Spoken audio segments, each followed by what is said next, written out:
Students welcome on G online classes. आपका G online class में स्वागत है। तो आप हमें ट्विटर पे भी फॉलो कर सकते हो। We will support one class one channel and one nation and digital platform and supporting national test Abhyas और digital India give slogan by Narendra Modi ji. ठीक है, तो आप हम किस टारगेट के साथ पढ़ाई कर सकते हैं? हम पढ़ना है, लिखना है, डेली करंट अफेयर देखना है, आगे चल के अधिकारी बनना है। तो ये आपकी फर्स्ट न्यूज है, जीएल रिपोर्ट। अभी मिनिस्ट्री ऑफ अर्थ साइंस के द्वारा एक रिपोर्ट जारी की है, किसके रिगार्डिंग? इन्वायरमेंट और क्लाइमेट चेंज के रिगार्डिंग। ठीक है, कि हमारे इन्वायरमेंट में और वातावरण में कितना चेंज आया है इस समय। ठीक है, इस समय ओके। तो सबसे पहले ये रिपोर्ट है, आप पढ़ते हैं हम। Science recently release its report. किस मिनिस्ट्री के द्वारा ये रिपोर्ट रिलीज की गई है? Ministry of earth and science. Its report assessment of climate change over India region. कि अभी एक इंडिया रीजन है, इंडिया का जो भी मैप है, रीजन है, उसमें कुछ क्लाइमेट चेंज आया है कुछ डिग्री।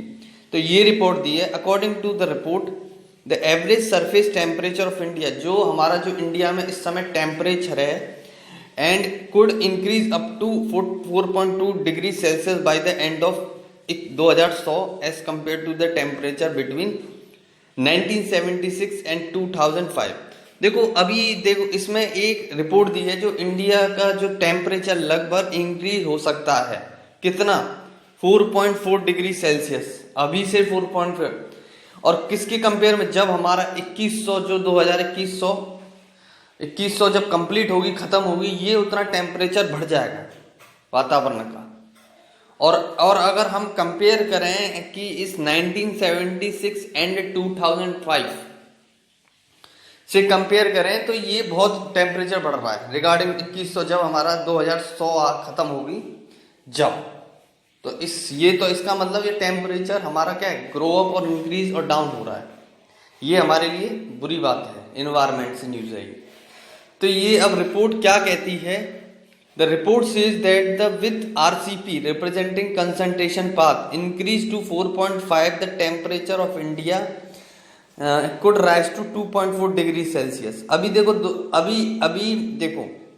जो 4.4 लगभग ये टेम्परेचर बताया गया है कि इतना 2100 में लगभग इतना टेम्परेचर बढ़ जाएगा। ठीक है, इस रिपोर्ट के द्वारा दिया गया है कि जो, और क्या कहता है कि ये increase to 4.5 the temperature of India could rise to 2.4 degree Celsius. तो लगभग अभी कितना बढ़ सकता है? 2 पॉइंट इंडिया में हो सकता है, इतना इंक्रीज हो सकता है। और लगभग the representing concentrate path calculate radiative facing और क्लाइमेट फोर्सिंग। और इन्होंने जो रिप्रेजेंटिंग कंसंट्रेशन पाथ है, ये क्या कैलकुलेट किया है? ये जो टेम्परेचर बढ़ रहा है, क्यों बढ़ रहा है, किस कारण बढ़ रहा है? देखो, जो हमारा ये क्या होता है आपको पता होना चाहिए। ये जब आप यूपीएससी की तैयारी करोगे, ये छोटे छोटे वर्ड आपको पता होना चाहिए कि radiative forcing and climate forcing ये क्या होता है। तो रेडिएटिव फोर्सिंग और क्लाइमेट फोर्सिंग ये चीज होती है जब जो सन से रेडिएशन निकलता है, ठीक है, तो उसके बाद जो रेज होती हैं, रेडिएटिव अल्ट्रावायलेट रेज होती हैं, वो कुछ अर्थ तो ऑब्जर्व कर लेता है रेस, ठीक है, तो लेकिन कुछ जो रेस होती हैं अल्ट्रा, वो ऑब्जर्व नहीं करता, वो बाउंस बैक होके दोबारा से किस में चले जाते हैं? इन्वायरमेंट में चले जाते हैं। तो उसी कारण वो टेम्परेचर क्या होता है? इंक्रीज होता है। अब ऐसा क्यों होता है? Because global warming. ये क्या हो गया? ये किसकी कंडीशन हो गई? ग्लोबल वार्मिंग की। बिकॉज तो इसमें इस जो इन्वायरमेंट में ऑलरेडी कार्बन डाइऑक्साइड इंक्रीज हो रहा है बाय द किसके थ्रू? व्हीकल्स के थ्रू जो CO2 निकल रहा है। तो वो ऑलरेडी अर्थ बहुत हीट ऑब्जर्व कर रहा है, और जो रेडिएशन अर्थ से आ रही है वो भी हीट ऑब्जर्व कर रहा है। तो अर्थ में जितनी कैपेसिटी होगी उतनी तो हीट ऑब्जर्व करेगा, और बाकी क्या कर देगा? वो रिफ्लेक्ट कर देगा। ध्यान रखना, ये इन्वायरमेंट इश्यू है। ये है, आपको एक रिपोर्ट दे दूं। इस रिपोर्ट में क्या क्या कहा है? According to the report the frequency warms day and warms night are to increase by 55% and 70%। ठीक है, तो अभी देखो इस रिपोर्ट में ये क्या है कि जो गर्म दिन होते हैं और गर्म रात होती हैं, are to increase by 55% and 70%। और ये कितनी बढ़ जाएंगी? अभी तो जो हॉट डे है और कोल्ड डे है, ठीक है, हॉट डे और हॉट नाइट, ये हमारा इनमें भी इंक्रीज हो जाएगा। अभी देखो बाहर निकलोगे जब कितनी गर्मी है, आफ्टर सम टाइम, कुछ समय बाद अगर ऐसे पॉल्यूशन, ग्लोबल वार्मिंग की कंडीशन बढ़ती रही तो क्या होगा, टेम्परेचर इंक्रीज होता जाएगा compare to this time, compare to, देखो 1976 से, ये रिपोर्ट हम कंपेयर किससे कर रहे हैं, 2005 और 1976 से। The heat waves in the country expect to increase 3 to 4 times. ये जो हीट वेव्स हैं कितनी इस कंट्री में इंक्रीज हो रही है, 3 से 4। जो हीट वेव्स का मतलब मैं यहाँ पर किसकी बात हो रही है, जो सन से रेडिएशन निकल रही है वो उसकी बात हो रही है, ठीक है। तो ये न्यूज है, आपको बता दूं, हिंदुकुश हिमालय रीजन, और ये हिंदुकुश दैट एवरेज टेम्परेचर, इसको देखो, ग्लोबल वार्मिंग की कंडीशन द रिपोर्ट, इस रिपोर्ट में ये भी क्या है कि जो हिंदू है, हिमालय है, वहां भी टेम्परेचर इंक्रीज हो रहा है, तो ग्लेशियर बाय 5.2%, ठीक है। The period 5.2 degree Celsius temperature increase हो रहा है वहां पर भी, लगभग इतना हो सकता है, ये प्रिडिक्ट किया गया है, एज्यूम किया है, माना अभी हुआ नहीं है, ये प्रिडिक्ट किया है अभी। ये नेक्स्ट न्यूज है अभी इंडियन रेलवे से, श्रमिक ट्रेन जनरेट ₹360 करोड़ रेवेन्यू। अभी श्रमिक ट्रेन ने क्या किया था, 360 करोड़ रेवेन्यू जनरेट किया है, किसके द्वारा, अभी पता है आपको, कोरोना वायरस की वजह से जो माइग्रेंट वर्कर हैं वो अभी दूसरी स्टेट से अपनी स्टेट में आ रहे हैं, ठीक है। तो उसके लिए क्या है कि एक ट्रेन चलाई गई थी, मैंने श्रमिक ट्रेन, मैंने फोटो भी दिखाया था एक न्यूज। तो उस ट्रेन में अभी जो इंडियन रेलवे को उसको रुपए मिले हैं, मतलब उसे जनरेट उसने रुपए किए हैं किस किराए से, वो कितने रुपए किए हैं, 360 करोड़ रुपए रेवेन्यू जनरेट किया है, ठीक है। तो ये रिपोर्ट इंडियन रेलवे के द्वारा दी गई है बायदा, ठीक है, न्यूज के थ्रू, PIB न्यूज है ये। The railway board recently inform that Indian railway has carried 4450 श्रमिक ट्रेन, इतनी ट्रेन चलाई गई थी, कैरिंग 6 मिलियन माइग्रेंट वर्कर, उन्होंने जिसमें 6 मिलियन माइग्रेंट वर्कर बैठे हुए थे, और जनरेटिंग रेवेन्यूज ऑफ ₹360 करोड़। तो कितना रुपीस जनरेट किया गया इसके द्वारा, मतलब 4450 श्रमिक ट्रेन शुरू करी थी, और जिसमें जो माइग्रेंट वर्कर कितने थे, 6 मिलियन माइग्रेंट वर्कर थे लगभग। तो इसके थ्रू उन्होंने 360 करोड़ रुपए जनरेट कर दिया। अब हाईलाइट क्या है कि द एवरेज फेयर ऑफ श्रमिक स्पेशल ट्रेन वॉज अराउंड ₹600 पर, जो टिकट का प्राइस रखा था उस समय, अभी कोरोना वायरस की जब श्रमिक ट्रेन चली थी उस समय एक पर्सन का कितना प्राइस था, 600 रुपए टिकट था। Through the revenue scenes bigger the railway collected only 50% of cost operation, जिसमें जो रेलवे ने पैसा कॉस्ट ऑपरेशन कलेक्ट किए only 50%। The operating cost of special migrant train was around ₹75 to 80 lakh। जो इनको जितना भी हमें यहाँ जो श्रमिक ट्रेन जो पर्सन है, माइग्रेंट वर्कर हैं, जो एक स्टेट से अपनी स्टेट आ रहे हैं, तो उनको जो इंडियन रेलवे को काम करना, उनमें खर्चा कितना आया, ऑपरेटिंग कॉस्ट लगभग 75 से 80 लाख, ठीक है। और उसे जो फायदा हो गया 600 पर विकेट, तो उसे जो एडवांटेज हुआ इंडियन रेलवे को कितना, 360 करोड़ का, समझे हो कितना फायदा हुआ, ओके। अब डिमांड फॉर द श्रमिक स्पेशल ट्रेन इज रिड्यूसिंग, अब जो अभी डिमांड करी गई है, जो स्टेट के थ्रू डिमांड करी गई थी सेंट्रल गवर्नमेंट से कि आप श्रमिक ट्रेन चलाए, अब वो डिमांड रिड्यूस हो चुकी है। This prove the majority of the worker have been sent back home. अब ये प्रूफ करता है कि जो हमारे माइग्रेंट वर्कर हैं वो अपने घर जा चुके हैं। And in May 2020, the demand for Shramik train, the state was around 200. The number had come down to 38 in June 1st. अब लगभग कितनी स्टेट ट्रेन है डिमांड, 200 ट्रेन डिमांड की गई थी, और the number had come down, वो 38 train है अब लगभग बस। इसका मतलब अभी जो श्रमिक ट्रेन में जो स्पेशल माइग्रेंट वर्कर थे वो अपने घर पहुंच चुके हैं। ओके, नेक्स्ट न्यूज, ये एक न्यूज है कहाँ से, institute for management development release, एक इंस्टीट्यूट है उसका नाम है management development release world competitive index. ये इंस्टीट्यूट का काम एक बिजनेस स्कूल है, मतलब एक बिजनेस जो एजुकेशन देता है इससे रिगार्डिंग कि कैसे how to trade, how to create your own business, ठीक है। तो ये इंस्टीट्यूट है management development release world competitive index जारी किया है उसने वर्ल्ड दुनिया में सबसे पहले इस इंस्टीट्यूट ने सर्वे किया होगा अकॉर्डिंग टू लोगों के पास जाके, इन अदर कंट्रीज में जाके, तो अभी एक रैंक जारी की है, ठीक है।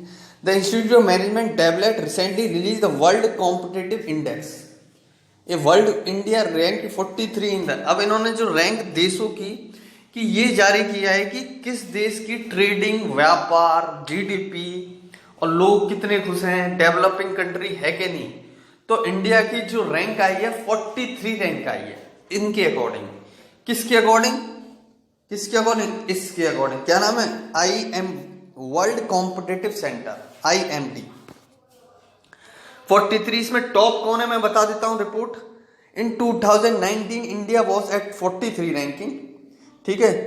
अब जो 2019 में इंडिया की रैंक क्या थी इसमें, इनके अकॉर्डिंग, IMD के अकॉर्डिंग 43 रैंक थी सिंस 1989, अभी तक, किससे? 1989 तक से India had rank 41st in the world competitive, ठीक है। तो इंडिया की जो रैंक हैड 41st रैंक थी इन वर्ल्ड कॉम्पिटिशन में इन 1989 से, और however it slipped to 45th rank in 2017। अब वो जो 2000 पहले 41 थी, अब 43 हुई, स्लिप्ड हो गई ना। अब उसके बाद क्या हो गई? और स्लिप्ड हो गई, 45 हो गई 2017 में। मैं डेटा बता रहा हूं, अभी 2019 में 2019 में कितना है? 43 रैंक थी। Since India had rank 41 in 19 since 1989 से अभी तक जो 41 रैंक थी। अब वर्ल्ड कॉम्पिटिटिव रैंक है, इट स्लिप्ड टू 45 रैंक। और वो जो स्लिप हो गई थी 45 रैंक थी 2017 में, अब सिक्योर्ड 44 रैंक इन 2000। अब उसने 44 रैंक 2017 में थी उसकी, 2018 में। अब the continuous low ranking of India is mainly due to poor. अब ये जो रैंक है घटती जा रही है ट्रेडिंग में, है ना।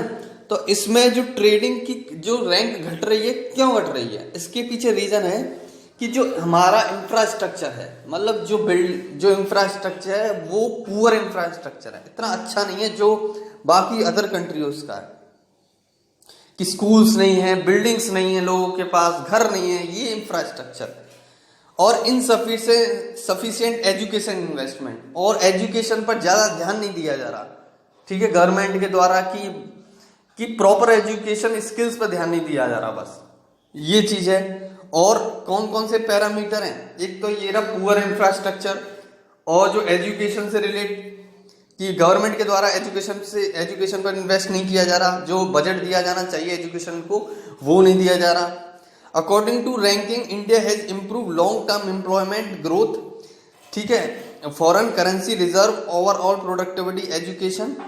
अब इस रैंकिंग के India improve long term employment growth, इस रैंकिंग को देखिए, अगर इंडिया वो जो अपने जो डेवलपमेंट कर सकती है, लॉन्ग टर्म ग्रोथ कर सकती है आगे चल के। अगर हम चाहें कि 43 रैंक है अभी हमारी 44, तो हम इसे और कम कर सकते हैं इस रैंक को, ठीक है। इससे हमें ये इसलिए रिपोर्ट जारी की है कि इससे कंट्री अवेयर हो जाए।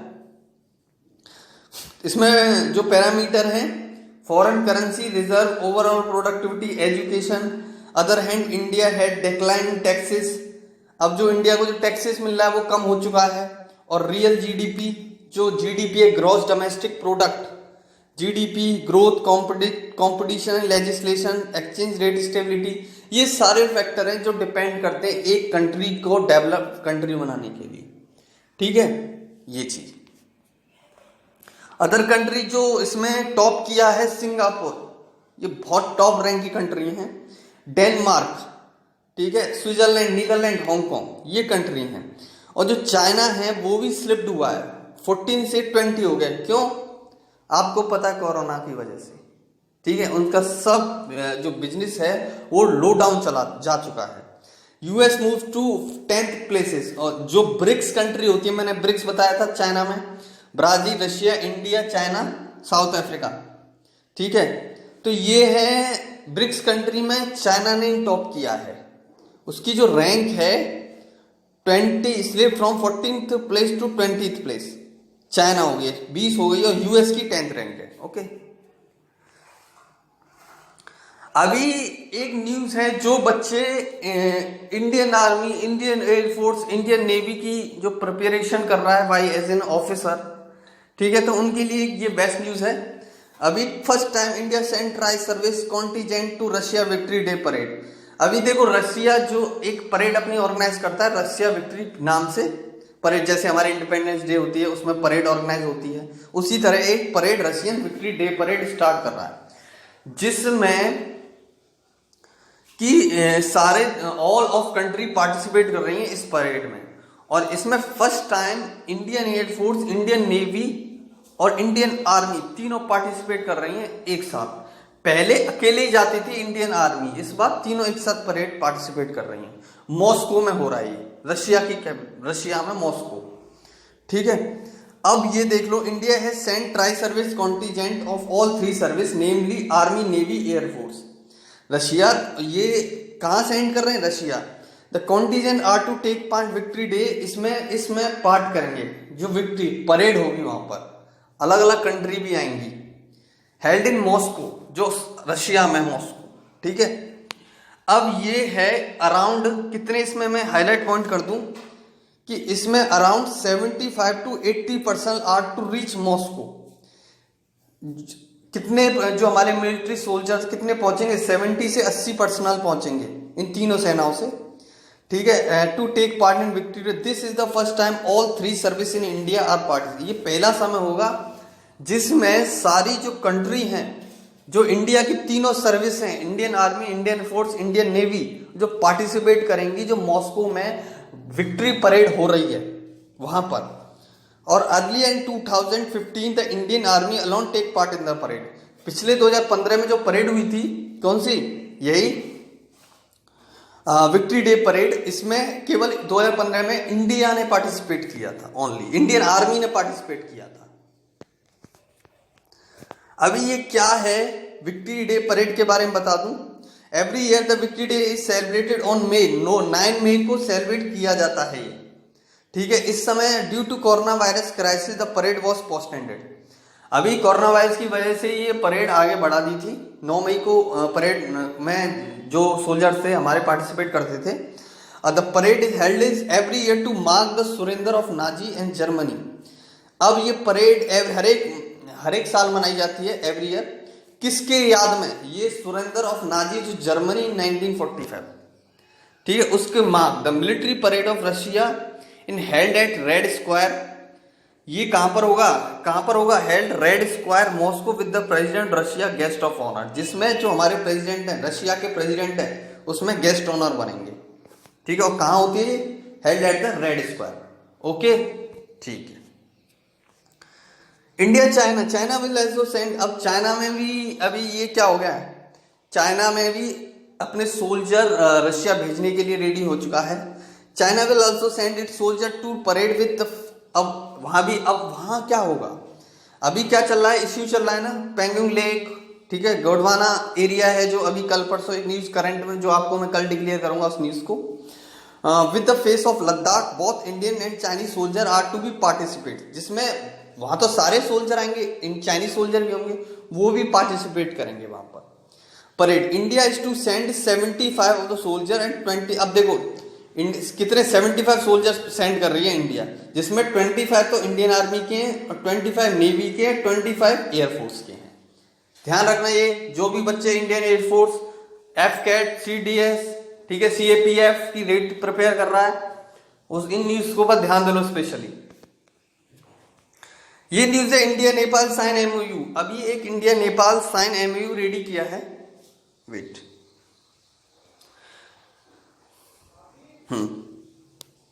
इंडिया नेपाल ने एक एग्रीमेंट साइन किया है ऑन जून 15।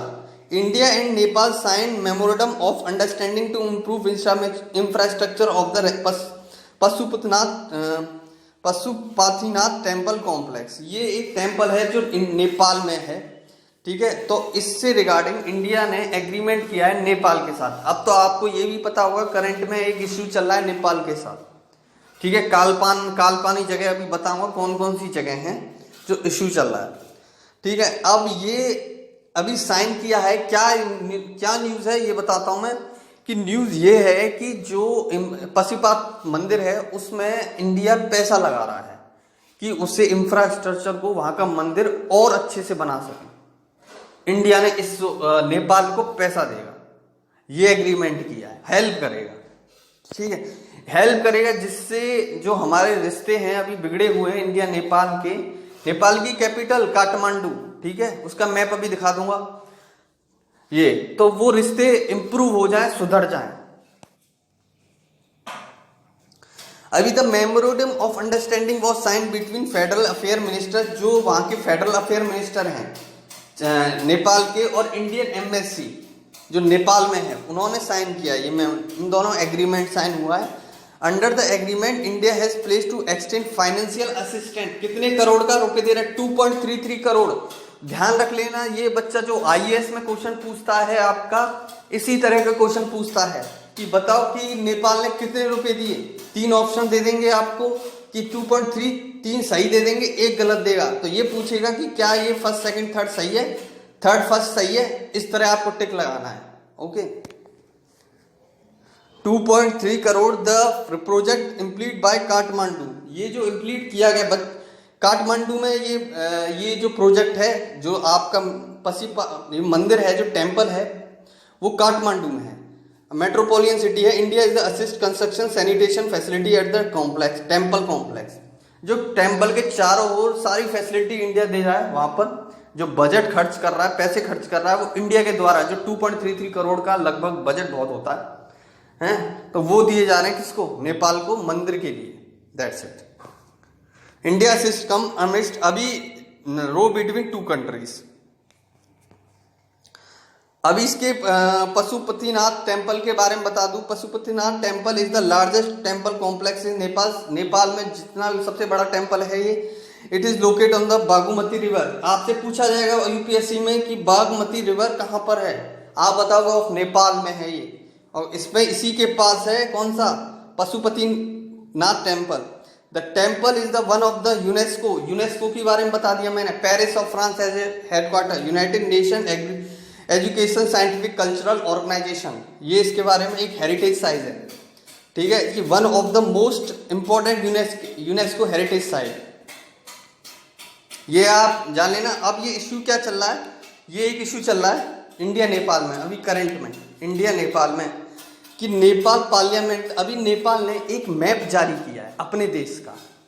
उसमें कुछ जगह हैं जो इंडिया में है, वो इंडिया उत्तराखंड में है, वो इंडिया में है। वो उत्तराखंड तो अपना इंडिया का पार्ट है, ठीक है। तो वो जो जगह है कौन सी है? वो कल्पानी, लिपुलेख एंड लिम्पीधुरा, ये जगह है। और ये जो इंडिया की जगह है, और वो बता रहा है अपनी। अब देखो ये रिलेशन खराब है ना, ये रिलेशन खराब हो रहा है इंडिया और नेपाल की। और ये किसके द्वारा खराब हो रहा है? मे बी चाइना के द्वारा खराब हो रहा है। The reason are dispute and claim by both India and Nepal, ये क्लेम दोनों इंडिया नेपाल कर रहे हैं कि ये हमारी जगह, और नेपाल कह रहा है ये हमारी जगह। ये डिस्प्यूट चल रहा है। अब वर्ल्ड आज क्या है? जून 17 को world day combat desertification and drought day मनाया जाता है। अब ये क्या है? 17 जून को every year united nation of the world day to combat desertification and drought on June 17। एक डेस्टिफिकेशन मतलब क्या होता है? सूखा पड़ जाना, बंजर जमीन हो जाना, पानी की कमी हो जाना, डेस्टिफिकेशन, ड्रॉट, सूखा, ये होता है। तो इस दिन ये लोगों को जागरूक करने के लिए दिन मनाया जाता है कि लोग ज्यादा वाटर खर्च ना करें, ठीक है, सेव करें वाटर, रेन वाटर सेव करें, रिजर्वियर बनाएं। तो उसके लिए जागरूक डे मनाया जाता है, वो होता है वर्ल्ड डेस्टिफिकेशन ड्रॉट डे, कॉम्बैट डेस्टिफिकेशन, जो 17 जून को मनाया जाता है। तो इस साल का थीम है जून 17 को, this year day observe under theme food feed fibre the link between consumption and land, ठीक है। इसका मतलब है जो हम खाना देती है जमीन, उसको हम क्या करें, उस जो लैंड और कंज्यूम, उसको बचा के, उस जमीन को हम बचा के भी रखें, कंज्यूम कर सकें। कंजप्शन जो हमें वो देती है, हम उससे कंज्यूम करते हैं, तो उसकी हमें सेफ्टी भी तो करनी चाहिए। Feed, okay. अब ये है the world day to combat desertification and drought is observe focusing on changing public attitude toward the land degradation and डेस्टिफिकेशन।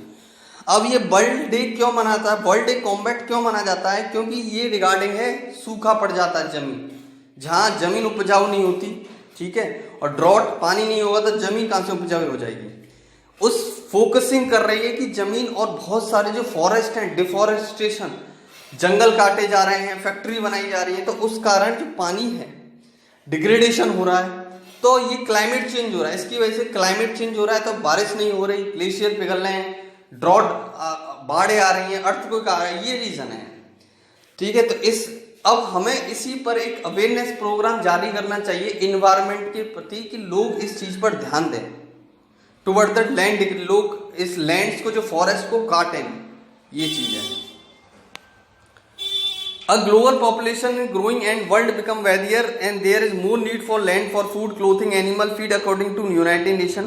अभी जो एक रिपोर्ट है ग्लोबल पॉपुलेशन में हमारी जो global growing and the world becoming वेलियर, ठीक है, and is the more need of land for food. अब क्या होगा कि जो लैंड खत्म होते जा रहे हैं, जो खेती बाड़ी एग्रीकल्चर एरिया खत्म होते जा रहे हैं, फैक्ट्रियां बनते जा रही हैं, और क्लाइमेट चेंज की वजह से, इस वजह से जो खाने हैं फूड की है वो हम कैसे प्रोड्यूस करेंगे, ये चीज है।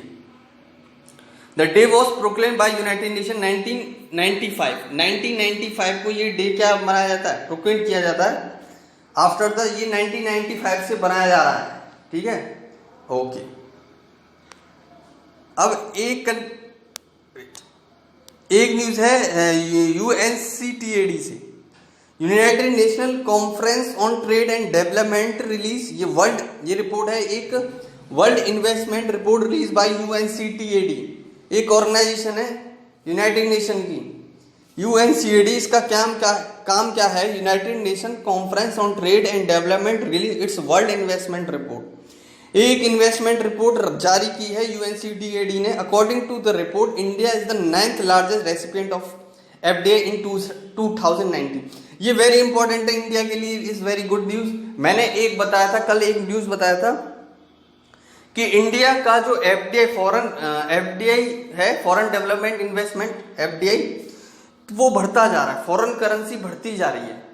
ये हमारे लिए बहुत अच्छी बात है, गुड न्यूज़ है हमारे लिए कि जो डॉलर्स में रुपीस वो बढ़ते जा रहे हैं इंडियन करेंसी में। तो अगर ये डॉलर में रुपीस बढ़ेंगे तो हमारे लिए तो फायदा ही होगा ना, हमारी करेंसी लो है। अगर बच्चों ये बताओ कि कोई बच्चा डॉलर में $1 दे रहा है हमें, ठीक है, तो हमें कितने मिलेंगे, उसमें से 70 रुपए मिलेंगे ना, तो हमारे लिए कितना फायदा है। तो ये जो फॉरेन करेंसी है वो इंडिया में इंक्रीज हो रही है डे बाई डे, ठीक है, ये रिपोर्ट जारी की है। और एफडीआई सबसे ज्यादा पैसा जो आया है इस समय, वो रैंक जारी की गई है किसके द्वारा, यूएनसीटीएडी के द्वारा। 9th रैंक है इंडिया की, जो बाहर से सबसे ज्यादा पैसा आया है इंडिया के पास, ठीक है, इन डॉलर्स, ठीक है, इन पॉन्ड्स, ये चीज 2019 में। की फाइंडिंग्स इंडिया, इसके फायदे क्या हैं? According to report the FDI of India has increase for 42 billion USD. देखो इसमें कितना, 42 बिलियन यूएसडी डॉलर 2018 में, और 51 यूएसडी डॉलर इन 2019, इतना पैसा मिला है इंडिया को। In the region of Asia India among the top 5 countries. एक टॉप 5 कंट्री में, ये एशिया में टॉप 5 में आती है। याद रखना कितना, 42 बिलियन यूएसडी 2018 में, 51 मिलियन यूएसडी डॉलर। पहले देखो 42 बिलियन था, अब 51 हो गया, इतना पैसा आ गया बाहर से इंडिया में, ठीक है। The report said that the investment in digital sector of India was highly promising. तो इसमें जो सबसे ज्यादा पार्टिसिपेट किया है वो डिजिटल, ऑनलाइन के थ्रू पैसा आया है। जो डिजिटल सॉफ्टवेयर आईटी सेक्टर से रिपीट सबसे ज्यादा पैसा आया है। India and the investor of India is the first quarter 2020 complete deal with were worth 50 million USD dollar and majority of the deals were digital sector। ठीक है, कितना 650 million USD dollar लगभग मे भी चांस है कि आ जाए वर इन डिजिटल सेक्टर। और ये मैंने सबसे पहले बता दिया कि डिजिटल सेक्टर से सबसे ज्यादा मनी इंडिया के पास आया है। ये चीज एफडीआई के बारे में बता दिया मैंने, ठीक है। फॉरेन डेवलपमेंट इन्वेस्टमेंट, ये है 5th रिसेशन ऑफ इंडिया।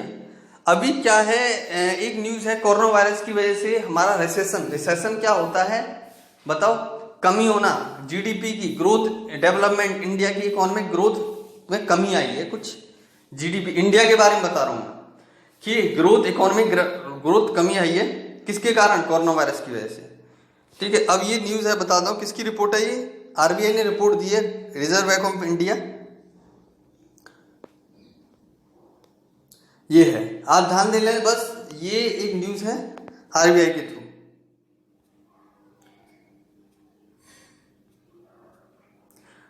अभी एक इंपॉर्टेंट है, fifth state of matter observe by NASA scientist. अभी हमारे देखो मैटर की कितनी स्टेट होती हैं? 4 स्टेट होती हैं। मैं साइंस पढ़ाता हूं बच्चों, आपको पता होगा, 10th क्लास को पता होगा, मैटर की 4 स्टेट होती है। कौन कौन सी? सॉलिड, लिक्विड, गैस और कौन सी बताओ? प्लाज्मा। ये स्टेट है। ठीक है, NASA atomic scientific international space state universal the first result. अब वो फिफ्थ स्टेट भी पाई गई है। वो स्टेट क्या है मैं बता देता हूं। ये स्टेट है,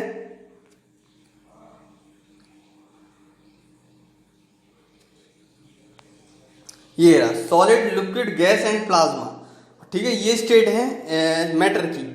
और the fourth state of matter is called plasma was describe the chemist Irving Langmuir. अब जो फोर्थ की स्टेट डिस्कवर की थी वो केमिस्ट लिरविंग लैगम्यूर ने की थी कि प्लाज्मा एक स्टेट होती है। It consist of gas of ion in which orbital electrons are removed and positively charge nuclear room freely. ये है। अब जो फिफ्थ स्टेट है मैटर की कौन सी है, ये वेरी इंपॉर्टेंट है। Fifth state of matter was created by scientist 25 साल से इस पर रिसर्च चल रहा है। व्हेन ग्रुप ऑफ एटम, जो एटम्स का ग्रुप होता है, कूल्ड टू एब्सोल्युटली जीरो, उसे ठंडा किया जाता है। कूल्ड किस टेम्परेचर पर? 0 टेम्परेचर पर। The atoms clump together behaving, तो एटम्स क्या करते हैं? क्लम्बिंग करते हैं। ठीक है, और वो उनका बिहेवियर चेंज होता है, as a one big super atom, एक अलग सुपर एटम बन जाता है। The state is called fifth state of matter. समझ के? बीसी बनते हैं, उसे बोलते हैं BC, fifth state of matter. अब बीसी ये स्टेट है फिफ्थ। आपको इसके बारे में बता दूं, देखो एटम होता है एक, हम सब सारी चीज एटम से बनती है। ठीक है, तो इसमें क्या है, जो एटम होता है क्लम्बिंग करता है। एक स्टेट ऐसी आ जाती है, अगर हम उसको 0 डिग्री सेल्सियस पर ठंडा करें एक किसी मैटर की स्टेट को, तो वो होगा एक मिल के क्लम मिल जाएगा, और क्या होगा, वो एक सुपर एटम बना लेगा। ठीक है, तो वो एक है, तो उस स्टेट को बोलते हैं बीसी स्टेट। ये क्या? ठीक है, ये न्यूज है, आप पढ़ लेना। चलो आज मैं ये दिखा देता हूं आपको, आपकी कल ये न्यूज डिस्कवर हो जाएगी, हाफ न्यूज। ठीक है, आज थोड़ा लंबा है, यस लंबी न्यूज है थोड़ी, तो कल नेक्स्ट डे में आपकी इसको कंटिन्यू करेंगे।